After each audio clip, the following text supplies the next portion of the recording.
வணக்கம் மக்களே. இன்றைக்கி இந்த வீடியோ ஸ்பான்சர் பண்ணுறது நம்ம genreviews.online. மேலும் தகவலுக்கு genreviews.online சைட்டை போய் பார்த்து தெரிஞ்சுக்கோங்க. ஓகே, வீடியோக்குள்ளே போவோம். வீடியோவோட டாபிக் என்னென்னா, இன்றைக்கி நம்ம பார்க்கக்கூடிய டாபிக்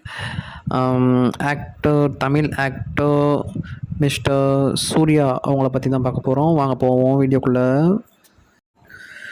சூர்யா தமிழ் நடிகர்களுள் பிரபலமாக அறியப்படுபவர். சூர்யா 1997 நேருக்கு நேர் படம் மூலமாக அறிமுகமானார். இவரது தனிப்பட்ட வாழ்க்கை. சரவணன் என்ற இயற்பெயர் கொண்ட இவர் நடிகர் சிவகுமாரின் மகனும் நடிகர் கார்த்தியின் அண்ணனும் ஆவார்.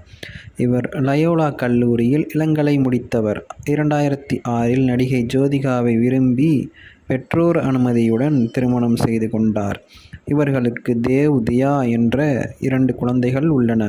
தற்போது சென்னை பெசன்ட் நகரில் வசித்து வருகிறார். திரைப்பட வாழ்க்கை. இவரின் முதல் படமான நேருக்கு நேர் திரைப்படம் வணிக ரீதியாக வெற்றி பெற்றது. 1997 வெளிவந்த இந்த திரைப்படம் வசந்த் இயக்கியிருந்தார்.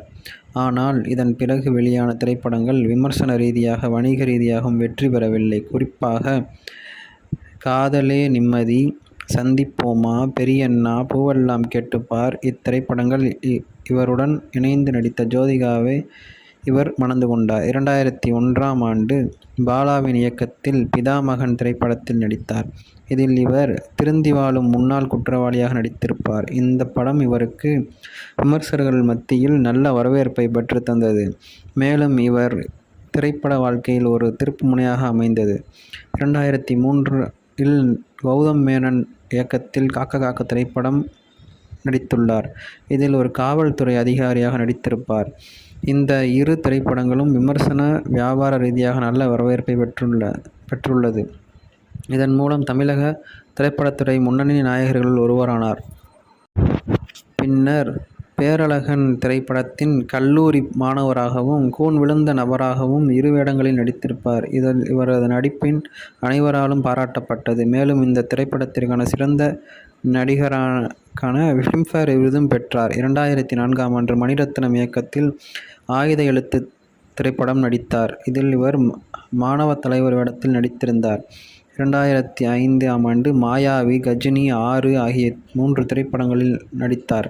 கஜினியில் மறதி நோய் உள்ளவராக நடித்திருப்பார். இந்த திரைப்படம் பாலிவுட்டில் மொழிமாற்றம் செய்யப்பட்டு அதே பெயரில் வெளியானது. மாயாவி 6 ஆகிய 2 திரைப்படங்கள் வெற்றி படமாக அமைந்தன.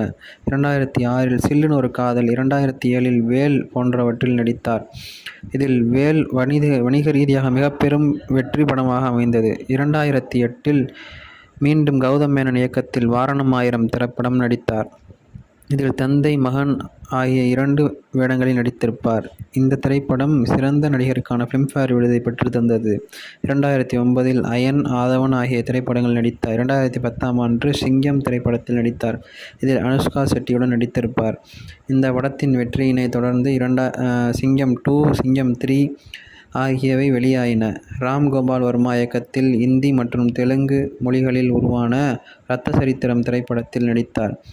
AR முருகாஸ் இயக்கத்தில் 7ஆம் அறிவு திரைப்படத்தில் போதி திருமர் வேடத்தில் நடித்தார். இவரது மனைவி ஜோதிகா நடித்த 36 வயது நிலை என்னும் திரைப்படத்தை தயாரித்தார். 2012 இயக்குனர் KV ஆனந்த் இயக்கிய மாற்றான் என்ற திரைப்படத்தில் ஒட்டி பிறந்த இரட்டையர் வேடத்தில் நடித்துள்ளார். அதைத் தொடர்ந்து விஜய் தொலைக்காட்சியிலும் நீங்களும் வெல்லலாம் 1 கோடி என்ற நிகழ்ச்சியை தொகுப்பாளராக அறிமுகமானார்.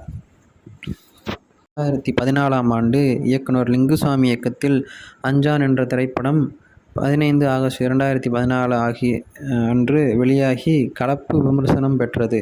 அதே ஆண்டில் வெங்கட் பிரபுவுடன் இயக்கத்தில் மாசு என்ற மாசிலாமணி என்ற திரைப்படமும் வெளியாகி கலப்பு விமர்சனம் பெற்றது. பொது சேவை மற்றும் தொண்டு அகரம் என்ற ஒரு பொது நலன் கருதிய லாப நோக்கற்ற தொண்டு நிறுவனத்தை நடத்தி வருகிறார். ஏழை குழந்தைகளின் கல்வியில் இத்தொண்டு நிறுவனம் சிறந்த பங்காற்றி வருகிறது. இதுவே இவரது வாழ்க்கை சாதனைகள். வணக்கம், நன்றி.